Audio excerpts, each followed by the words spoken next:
পেহেলগামে সন্ত্রাসী হামলাকে কেন্দ্র করে তীব্র উত্তেজনা চলছে পাকিস্তান এবং ভারতের মধ্যে। হামলার সাথে ইসলামাবাদের জড়িত থাকার অভিযোগ আনে দিল্লি। এতে তীব্র ক্ষোভ জানিয়েছেন দেশটির সাধারণ মানুষ।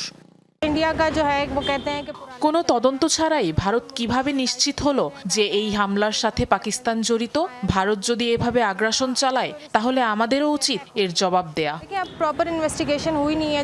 এদিকে পাকিস্তানের বিরুদ্ধে ভারত বিভিন্ন ব্যবস্থা নেয় তীব্র প্রতিক্রিয়া জানিয়েছে ইসলামাবাদ।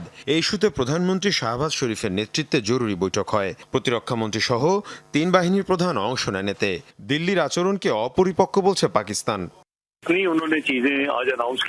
ভারত অপরিপক্ক আচরণ করছে। এ ঘটনাকে কেন্দ্র করে ভারত যে পাকিস্তান বিরোধী আচরণ করছে তা অতি সতর্কতামূলক।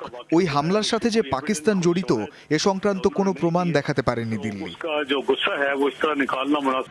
ভারত নিয়ন্ত্রিত কাশ্মীরের পেহেলগামে সন্ত্রাসী হামলাকে 2019 সালের পর থেকে এখন পর্যন্ত সবচেয়ে বড় হামলা হিসেবে আখ্যা দেওয়া হচ্ছে। এই অবস্থায় পাকিস্তানের বিরুদ্ধে ভারতের সামরিক পদক্ষেপের শঙ্কা বাড়ছে।